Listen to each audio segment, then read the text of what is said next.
भारत में एंटरप्रेन्योर इतने बड़े संख्या में आ रहे हैं और काफी खुशी हुई इस चीज को देखकर कि भारत चेंजिंग की ओर जा रहा है अब अपने ओर। हमेशा सीखने की प्रवृत्ति रखिएगा। और आज के टाइम पे बाप रे, एक बहुत बड़ी समस्या ना कि दूसरे से प्रति जलन जरतुआही समझते हैं हम लोग। बिहार का ठेठ भाषा है, पता नहीं आप लोग समझते हैं कि नहीं मतलब कौन कितना खुश है, मतलब उसका पड़ोसी जितना दुखी है वो उतना खुश है। ये सब चीजों से थोड़ा आज के समय में अपने आप को थोड़ा बचा के रखने की कोशिश कीजिएगा लोग, क्योंकि किसी के जलन वगैरह से नहीं होता। अक्सर देखिएगा ना, चूंकि ये एंटरप्रेन्योर है, बिजनेस का चीज है, तो एक छोटा सा देखिएगा ना, गांव में किसी के पास समोसा का दुकान चल जाता है तो उसके बगल में एक और समोसे खोल देता है।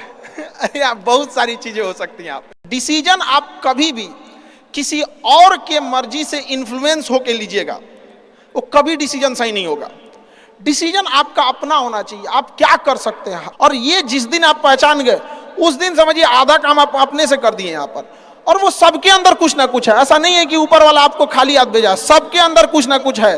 और ये लोग भले कहते हैं कि खाली हाथ आए थे, ठीक है खाली हाथ आए थे, लेकिन खाली हाथ जाना नहीं है। इस देश का ऋण चुका के जाना है, समाज को कुछ दे के जाना है, एक अच्छे सिद्धांत अच्छे कर्म को दे के जाना है। क्या कोई कह सकता है कि अब्दुल कलाम खाली हाथ गए थे? नहीं खाली हाथ गए थे। विवेकानंद खाली हाथ गए थे? अंबेडकर साहब खाली हाथ गए? नहीं गए। तो इस देश में हम खाली हाथ जरूर आए थे, लेकिन इस देश का कर्ज उतारना है, खाली हाथ लौटना नहीं है।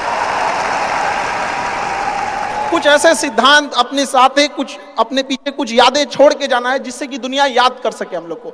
और हमेशा चीजों में ना अपनी ईमानदारी करिएगा।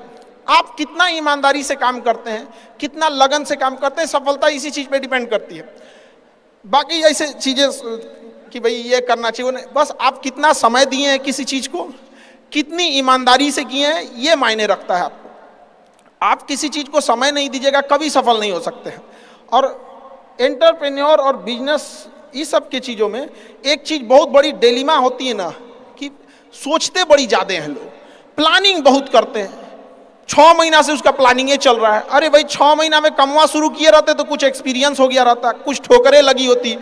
शुरू कर दो चाहे जैसे करना है। यहाँ पर ऐसा थोड़ी हो सकता है कि एकदम फिनिश होकर काम करे। हर चीज, जमीन से कभी पेड़ नहीं निकल सकता, पौधा ही निकलेगा। आज सीखिए, क्योंकि अगर कल कोई शुरू करता है आपके बाद, तो आपके पास उससे एक दिन का एक्स्ट्रा एक्सपीरियंस रहेगा। और हमेशा याद रखिएगा, अकल बादाम खाने से नहीं, ठोकर खाने से आती है। जितना ज्यादा आप ठोकर खाएंगे उतने ज्यादा अकल आने वाली है। दुनिया का कोई इंसान जो सफल है कह दे कि हमको ठोकर नहीं लगा है, या कोई कह दे कि हम एक ही बार में यहाँ आए हैं, कभी नहीं आ सकते हैं यहाँ पर। स्टार्टिंग कीजिए यहाँ पे, ज्यादा प्लानिंग के चक्कर में नहीं। कितना अच्छा आप प्लानिंग करके आइएगा ना कुछ चीजें गड़बड़ होंगी, क्योंकि किताबी नॉलेज, ये मोटिवेशन, ये सब चीजें ये एक अलग चीज है। धरातल पे उतर के जाइएगा ना तो अलग चीज है यहाँ पर। और कभी बिहार में आके दिखेगा तो एकदम में अलग मिलेगा आपको। तो कितना ठोकर लगा है ये बहुत मायने रखता है, क्योंकि ठोकर नहीं लगेगा ना, जिस पत्थर पे चोट नहीं पड़ती वो कभी मूर्त नहीं बनता है। तो इसलिए जितना आपको चोट लग रहा है तो ये आपके लिए अच्छी बात है, क्योंकि बड़े बड़े लोगों की जिंदगी में मुसीबत आती है। वो मुसीबत ही आती है बड़े लोगों के लिए, क्योंकि फिल्म में जो सबसे टफ रोल होता है ना, वो बढ़िया हीरो के कंधे पे दिया जाता है। तो ये पृथ्वी पे भी ना ऊपर वाले को पता है कि ये बढ़िया हीरो है, इसको थोड़ा सा हम रोल देते हैं बढ़िया। तो बड़ी जिम्मेदारी देने से पहले ऊपर वाला भी ना आपको टेस्ट करता है, टेस्ट करके ही देखेगा कि नहीं करेगा। हम लोग छोटा सा कोई सामान खरीदते हैं तो उसको ठोक बजा के चेक करते हैं कि सह लेगा कि नहीं सह लेगा। एक छोटा सा बर्तन कोई खरीदने जाता है तो पटक के दिखाता है, देखिए मजबूत है। तो ऊपर वाला भी जब आपको बहुत बड़ा जिम्मेदारी देने वाला होता है ना, तो पहले सोचता है कि इसका थोड़ा सा टेस्ट कर ले। बहुत लोग टेस्टे में भाग जाते हैं, ए भगवान हमरा काहे लिए तुम मुसीबत लाया।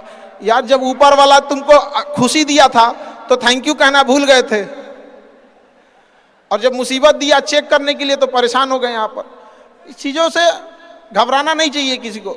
जिसके जिसके जीवन में कठिनाई आ रही है, आप समझिए कि आप एक सही रास्ते पे जा रहे हैं, क्योंकि वही रास्ता सफलता का है। और अगर आपके जीवन में कठिनाई नहीं आ रही है, आप गलत रास्ते पे हैं, क्योंकि सफलता का रास्ता बहुत कठिन होता है।